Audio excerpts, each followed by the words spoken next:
नाटक रेडियो में आइए आज सुनते हैं अंशु जौहरी की कहानी, उन्हीं की जुबानी, पीले डैफोडिल, उनके आगामी कहानी संकलन से। पार्श्व संगीत दिया है स्पर्श जौहरी ने। कुछ पता चला उसके घर वालों का? मेरे पूछने पर सैंडविच चबाते हुए बिजॉय ने नाम में मुंडी हिलाई। फिर क्या? देखते हैं 2-1 दिन और, नहीं तो कुछ करूंगा मैं। हमने अपने अपने सैंडविच गले से नीचे उतार लिए थे। लंच टाइम खत्म होने को था। आसपास के सारे वृक्षों से नन्हे नन्हे फूल झांकने लगे थे। बसंत दस्तक देने लगी थी, पर हवा में अजीब किस्म का शोक व्याप्त था। फिर से एम्बुलेंस की टीटी सुनाई दे रही थी। आजकल ये टीटी जरा भी आराम नहीं लेती, बस बजती ही रहती है। खाना खाने के बाद हम लोगों ने अपने अपने हैजमत सूट पहन लिए। मास्क और नीले दस्ताने पहनने के बाद हमें सिर्फ एक दूसरे की आंखें दिखाई दे रही थी। बिजॉय की काली पुतलियां, जो हमारे चेहरे पर हमारी एकमात्र पहचान थी। आधे घंटे में मारिया और जोनाथन आ जाएंगे। इन दिनों जो बाहर दिखाई दे रहे थे वो 2 तरह के लोग थे, एक हैजमत सूट पहने हुए लोग और दूसरे स्ट्रेचर पर पड़े लोग। मुझे और बिजॉय को ये काम करते कोई 2 हफ्ते हो गए थे। हम लोग अब तक ठीक थे। कितने दिन और रहेंगे हमें नहीं पता था। यूं ये प्रस्ताव बिजॉय की तरफ से आया था। मैं क्यों इससे सहमत हो गया था मुझे खुद नहीं पता था। कुछ 3 हफ्ते से मेरे मन के भाव जड़ हो गए थे। मैंने कुछ भी महसूस करना बंद कर दिया था। तो जब बिजॉय ने मुझसे पूछा कि मुझसे काम हो जाएगा, तो मैं वैसा ही जड़ बैठा रहा था। कल जवाब दे देना अच्छे से सोचकर। मेरी आर्ट गैलरी को बंद हुए 10 दिन हो चुके थे। उस समय 15 दिन पहले इटली से की गई एक ट्विटर की पोस्ट याद आ गई थी, जिसमें एक व्यक्ति की बहन जिसे एपिलेप्सी की बीमारी थी, उसकी कोविड-19 से घर पर ही मौत हो गई थी। उसके लक्षण बीमारी के आरंभ में उतने संगीन नहीं थे कि पहले से ओवरलोडेड अस्पताल वाले उसे भर्ती कर लेते, और एक रात में बात यूं बिगड़ी कि वो चल बसी। ट्वीट इस बात की थी कि लॉकडाउन के कारण उसका भाई उसे क्रियाकर्म के लिए नहीं ले जा पा रहा था, और बीमार लोगों की रक्षा के चलते उनके शहर की ठप्पी व्यवस्था में मरे हुए लोगों को समय या संसाधन देने की गुंजाइश नहीं थी। सो वह 3 दिन से अपनी बहन के शव के साथ ही घर में कैद रहने पर मजबूर था। मुझे याद है, इसे पढ़कर एक अजीब सी बेचैनी का अनुभव हुआ था। मुझे रात भर सो न सका था। उस समय न्यूयॉर्क हर खतरे से अनभिज्ञ अचेता था। मेरी आर्ट गैलरी के गलियारों में फ्यूजन इन कंटेम्प्रेरी आर्ट की प्रदर्शनी लगी हुई थी। गैलरी के बगल में बांग्लादेशी बिजॉय का इंडियन रेस्टोरेंट लड्डू हमेशा की तरह अपने शबाब पर था। तब किसने सोचा था कि 15 दिनों के अंदर मेरी गैलरी पर लंबे समय के लिए ताला लग जाएगा, बिजॉय के लड्डू को भी बंद करना पड़ जाएगा, और कोविड-19 से बरपे कहर में न्यूयॉर्क इटली को बहुत पीछे छोड़ देगा। और घर पर अकेले खाली बैठकर टीवी देख देख कर उबने से अच्छा था कि किसी के कुछ काम ही आया जाए। स्टेसी साथ होती तो जाने मैं ये निर्णय लेता कि नहीं। सोच लिया मैंने, कल तक रुकने की जरूरत नहीं, मैं करूंगा ये काम। मैंने उसी समय बिजॉय को अपना निर्णय सुना दिया था। दूसरे दिन हम डार्लिन मैकेंजी से मिले थे। उसकी आंखें हरी भूरी का मिश्रण थी। उसने पहले तो आभार व्यक्त किया, फिर कहा, अभी 2 ट्रेलर हैं, एक और आने वाला है। तुम लोग चाहो तो एक बार अंदर का मुआयना कर लो, मैं सब समझा भी दूंगी। हमने अपने अपने पीपीई पहने और डार्लिन के पीछे पीछे हो लिए थे, उस मैदान में जहां बड़े बड़े 2 ट्रेलर खड़े थे। कौन सोच सकता था कि इनका उपयोग एक दिन शव ग्रह की तरह होगा। डार्लिन ने पहला ट्रेलर खोला और हम उसके पीछे ट्रेलर के अंदर हो लिए। ट्रेलर में दोनों तरफ लकड़ी के शेल्फ की कतारें थी। उन पर अंदर की ओर वाले शव बॉडी बैग में थे, बाहर की तरफ वाले पॉलीथीन के अंदर। पारदर्शी पॉलीथीन के अंदर से लोगों की धुंधली सी शक्ल दिखाई दे रही थी। कुछ के मुंह में अब भी नलियां लटकी हुई थी। हर शव के ऊपर एक डैफोडिल का फूल रखा था। डैफोडिल का चटक पीला रंग यूं लग रहा था जैसे किसी ने रिश्ते घाव पर संवेदना का बैंडेड चिपका दिया हो। ठंड के मारे हमारे हाथ जमे जा रहे थे। ट्रेलर के अंदर तापमान होगा कोई 45 डिग्री सेल्सियस, ताकि क्रियाकर्म करने तक शव सड़े नहीं। जिंदगी हमारी देह को सड़ने से बचाए रखती है, लेकिन हमारी सोच की सड़न पर उसका इख्तियार नहीं होता। ये फूल किसने भेजे? मैंने डार्लिन से पूछा था। मैंने, डार्लिन ने उत्तर दिया था। कुछ अच्छा सा नहीं लग रहा था परिवार के होते हुए भी लोगों का यूं अनाथों की तरह मरना, अपनों से दूर एक ठंडे बर्फीले डिब्बे में बंद। शायद जिंदगी में ये लोग जो यहाँ यूं विवश से पड़े हैं, ये एक दूसरे से कभी ना मिले होंगे, पर अभी इतनी भीड़ में भी एकदम अकेले। क्या पता किसकी कौन सी इच्छा अधूरी रह गई होगी, किससे मिलने के एहसास को लेकर खोश खोए होंगे, या बस यूं ही दम छूट गया। अस्पताल की फ्लोरिस्ट काफी कम दामों में दे देती है, इस तरह उसकी भी कुछ आमदनी हो जाती है। ट्रेलर से बाहर निकलते हुए डार्लिन की आवाज भर्राई हुई थी। अस्पताल का शवगृह पूरा भरा हुआ है, पूरे स्ट्रेचर भी भरे हुए हैं। नया ट्रेलर आने पर जो शव स्ट्रेचर पर है उन्हें ट्रेलर के शेल्फ में रखना होगा, और जब फ्यूनरल होम की गाड़ी आएगी तो उनकी लिस्ट के शव निकालकर उन्हें सौंपने होंगे। बहुत एहतियात और सावधानी बरतनी होगी, थोड़ी सी भी लापरवाही तुम्हारे लिए जानलेवा बन सकती है। फिर कुछ कागज हमें थमाते हुए वह बोली, ये निर्देश है तुम्हारे लिए, फैमिली है तुम्हारी यहाँ। मैंने और बिजॉय ने नाम में मुंडी हिलाई। एक तरह से अच्छा है, कहते हुए डार्लिन ने गहरी सांस भीतर को खींची थी, और एक बार फिर बहुत बहुत शुक्रिया अपना समय और अपने आप को कम्युनिटी के लिए इस दुस्साहसी काम को सौंपने के लिए।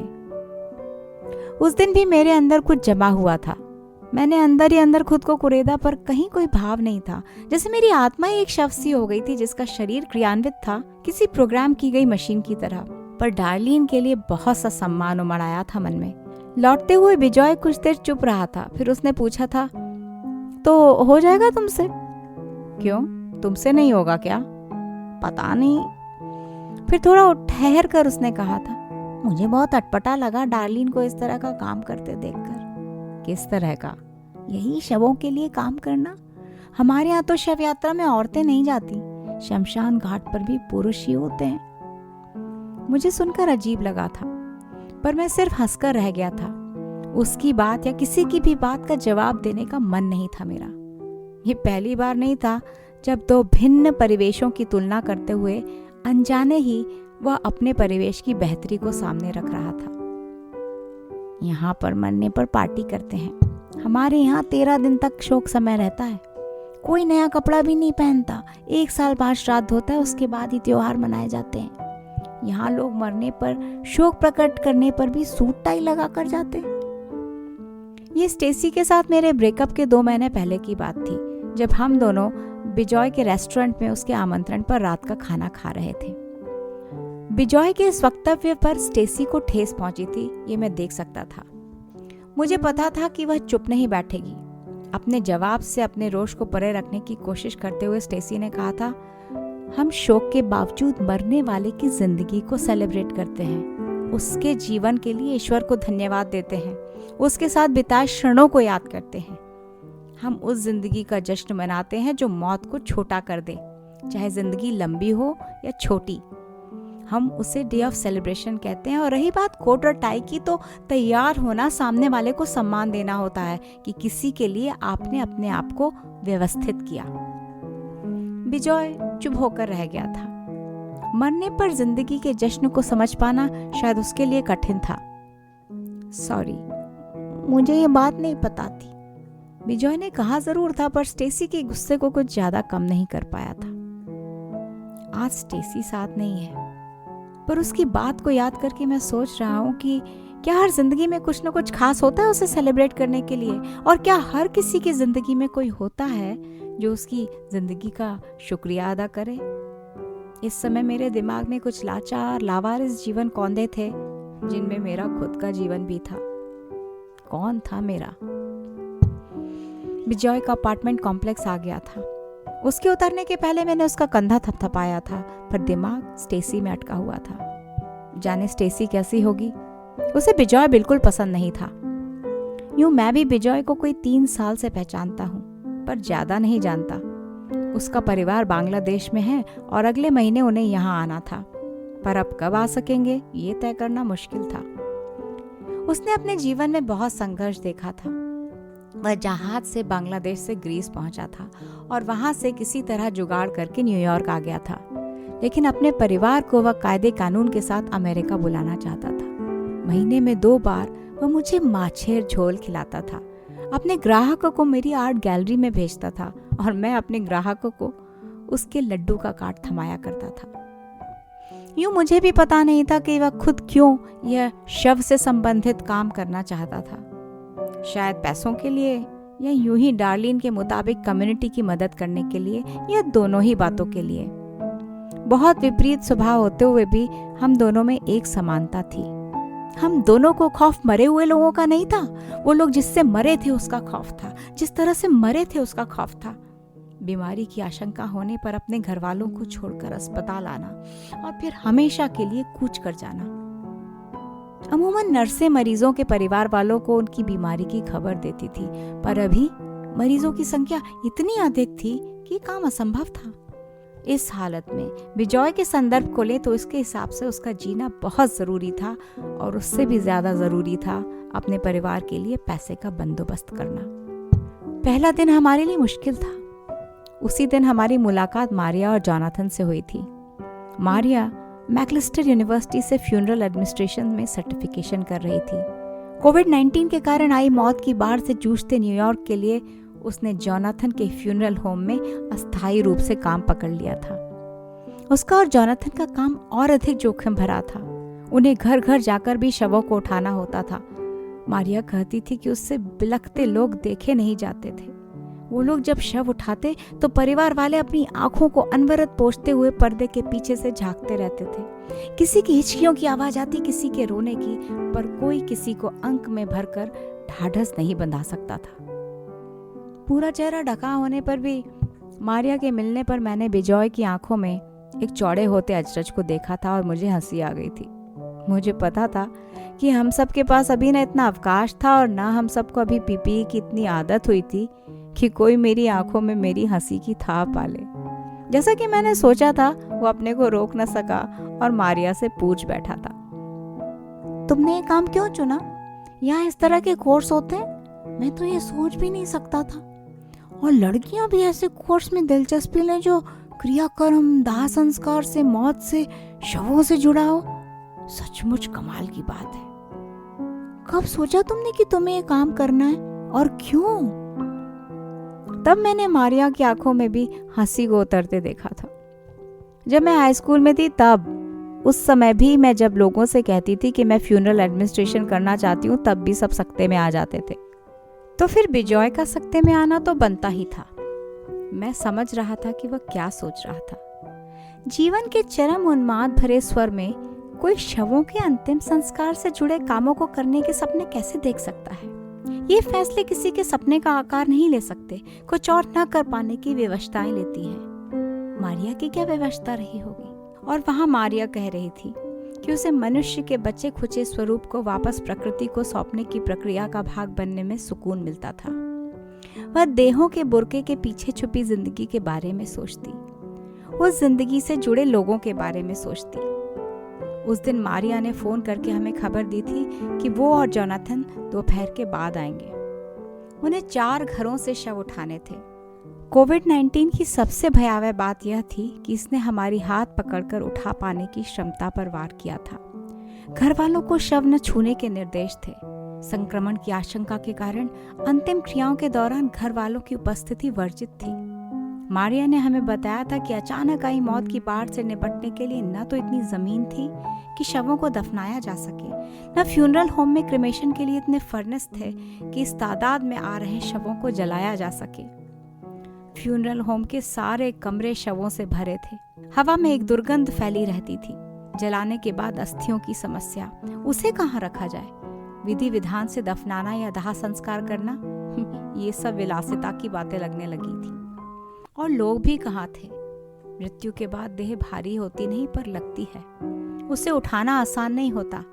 मारिया कहती थी कि कोविड-19 से हुई मृत्यु की इस भीड़ में हर शव ज्यादा अकेला था, क्योंकि कोविड-19 के कारण लोगों की अंतिम यात्रा के पड़ाव में न उनके साथ शोकाकुल परिवार होता था और न मारिया जैसे लोगों के पास इतना समय था कि उन्हें यथोचित आदर के साथ विदा किया जा सके। शवों को घरों और अस्पताल से फ्यूनरल होम तक ढोने में वह कुछ क्षण मात्र के लिए उनकी व्यवस्था के बारे में सोचती। उसका ज्यादा समय यह ध्यान देने में जाता था कि शव न गिर जाए, उसे ठीक से लपेटा कि नहीं, कहीं कोई लापरवाही न हुई हो, कोई द्रव्य तो नहीं टपक गया, उसका मास्क और दस्ताने तो दुरुस्त है कि नहीं।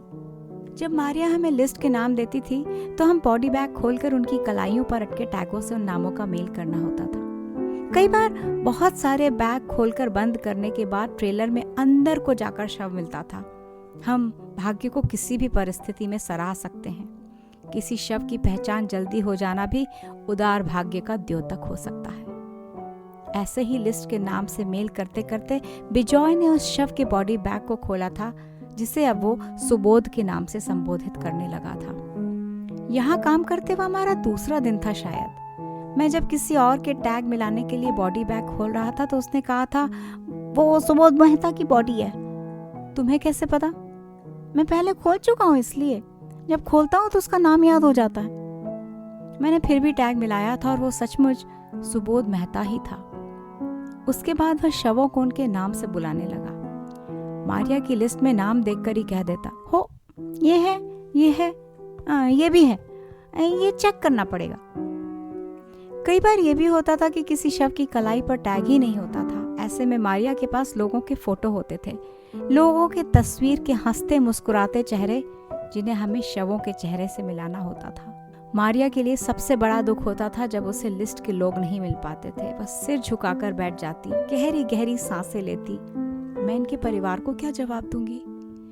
वो कहती कि उसे जिंदा लोगों की आस तोड़ने पर सबसे ज्यादा परेशानी होती थी, जिनके लिए कल तक सब ठीक था। फिर अचानक किसी को बुखार आया, अस्पताल में भर्ती न होने की नौबत आई और उसके बाद कुछ नहीं। जानते हो कैसे लोग जूझते रहते हैं इस बात से कि जाने सही इलाज मिला कि नहीं, कहीं इंट्यूबेशन में गलती तो नहीं हो गई थी। अब वो कहाँ है, किस हाल में है, कोई खबर नहीं।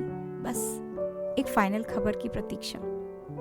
डार्लिन, मारिया, बिजॉय और मैं और हम जैसे न जाने कितने लोग इन जिंदा और मरे हुए लोगों के बीच का पुल थे। और जैसा कि मैंने कहा था कि भाग्य को किसी भी परिस्थिति में सराहा जा सकता है, तो जब भी मारिया की लिस्ट से 100% मेल हो जाता, वो हमारे लिए एक सार्थक दिन होता था। कुछ शव ऐसे भी थे जिनका अब तक न मारिया की लिस्ट में नाम आया था न किसी और की। 2 दिन बाद हमें उनका सामूहिक दफन की लिस्ट में नाम देना था।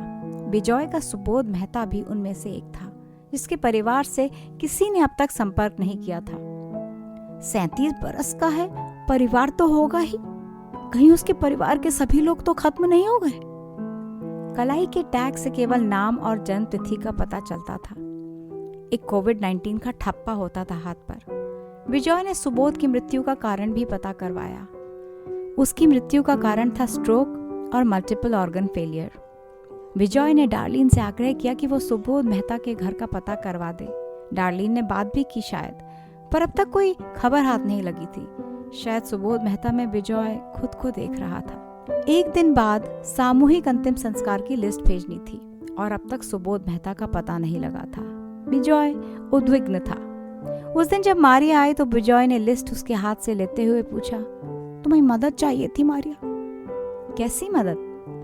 जब वह मारिया से बात कर रहा था, मैंने उसके हाथ से लिस्ट ले ली और ट्रेलर की ओर बढ़ गया। थोड़ी देर में वह भी आ गया। बोला, मारिया मान गई, तुम मदद करोगे मेरी? हम सावधानी पूर्वक अपने कार्य में जुट गए। किस बात के लिए मान गई? कैसी मदद? बाहर निकलते हुए उसने कहा, मारिया कहती है कि यदि डार्लिन इजाजत दे तो मैं सुबोध का अंतिम संस्कार कर सकता हूँ। क्यों करना चाहते हो तुम उसका दाह संस्कार? वह कुछ बोला नहीं। कभी कभी क्यों का कोई उत्तर नहीं होता, कोई लॉजिक नहीं होता, सिर्फ किसी और में अपने होने का एक आंतरिक पूर्वाग्रह होता है। उसे सुबोध के दाह संस्कार की डार्लिन से इजाजत मिल गई। अब तक सुबोध के परिवार से संपर्क नहीं हो पाया था। फेसबुक से सिर्फ उसे इतना पता चला था कि सुबोध न्यू जर्सी में रहता था। उसके 2 दिन बाद मारिया सुबोध का शव ले गई और 1 हफ्ते बाद विजय उसकी अस्थियां अपने घर ले आया। और उसके कोई 2 हफ्ते बाद जब हमारी छुट्टी का हफ्ता चल रहा था, तब सुबोध का एक दोपहर फोन आया। जानते हो कार्ल, मैंने सुबोध मेहता का पता लगा लिया। वह नवंबर में यहाँ अमेरिका आया था। उसका परिवार बाद में आने वाला था। यहाँ अकेला ही था वो। वहाँ भारत में उसके घर वाले उसको लेकर कितना परेशान थे। तुमने उन्हें बता दिया? मेरे सोए हुए जज्बातों के सीने में एक धड़कन तीव्र हुई थी। हाँ, बताता नहीं तो क्या करता। सुनकर वो लोग तो एकदम बौखला गए। वो तो होना ही था। तुम्हें लगता है कि तुम्हें फोन नहीं करना चाहिए था? अरे फोन कैसे नहीं करता? तुम्हें तो पता ही इतनी भीड़ में कितने लोग गुम हो चुके हैं। सोचो कि तुम किसी की प्रतीक्षा कर रहे हो और वो आई ना। कहते कहते वो रुहासा हो गया था। और अच्छा ही हुआ जो मैंने फोन कर लिया। ठीक है ना, तुमने अपनी आंतरिक आवाज का कहा माना। सिर्फ वही नहीं कार्ल, जब मैंने उन्हें सुबोध के बारे में बताया तो उन्हें फोन पर ढाढ़स बंधाना कितना मुश्किल था। उन्होंने मानने से ही इनकार कर दिया। बोले मुझसे कोई गलती तो नहीं हो गई, फोटो दिखाने पड़े। फिर उन्होंने कैसे कैसे आक्षेप लगाए। उन्होंने कहा कि अमेरिका में केवल गोरे लोगों को बचाने की कोशिश हो रही है, बाकी लोगों को मरने दिया जा रहा है। सोचो, अब मैं क्या कहूं इस बारे में? जो है सब तुम्हारे सामने है। लेकिन हर पूर्वाग्रह का आधार होता है, कभी भोगा हुआ, कभी सुना हुआ, कभी सच, कभी मनगढ़ंत कल्पनाओं में लपेटा हुआ और कभी एकदम झूठ। मैं सोचता बैठा मरीजों की लंबी लाइन के बारे में, उन निर्णयों के बारे में जहां दो जिंदगियों के बीच आपको चुनना पड़ जाए तो आप किसे बचाओगे? एक वृद्ध को या एक बच्चे को? एक गोरे वृद्ध को या काले बच्चे को? एक ईसाई को या उस मुसलमान को? अपने ही दो बच्चों में से किसको? कैसी विकट परिस्थिति कि एक जिंदगी को बचाना यानी कि दूसरी को मौत में धकेलना। ऐसे में मैं होता तो क्या करता? क्या करना चाहिए मुझे जब एक जिंदगी को दूसरी के ऊपर रखने की नौबत आए? तो क्या सोचने लगे कार्ल? यही कि हमारा काम अच्छा है, इसमें ज्यादा असमंजस नहीं है, मैंने थोड़ा मजाक करते हुए कहा। मैं सोच रहा था कि जिन लोगों का सामूहिक अंतिम संस्कार हो रहा है, उनमें से जो हमारी तरफ के लोग हैं ना, उनकी अंत्येष्टि मैं पूरी कर दूं तो कैसा रहेगा? अस्थियों का क्या करोगे? आपस में मिल गई तो क्या? राख का रंग तो एक है ना। फिर हमारी तरफ के लोग क्या होता है बिजॉय? किसी की भी अंत्येष्टि हो, चाहे वो गोरा हो या काला हो, उसका धर्म क्या है भी कि नहीं? राख का रंग तो एक सा है। फिर क्यों नहीं कर सकते किसी की भी अंत्येष्टि डार्लिन की तरह? एक पीला डैफोडिल का फूल हर किसी के लिए। बिजॉय कुछ देर चुप रहा, फिर गला खखार कर बोला, सही बात कही कार्ल। सुबोध की अस्थियों को हालात ठीक होने के बाद उसके परिवार को भेजना है, और आज से एक पीला डैफोडिल हर किसी के लिए।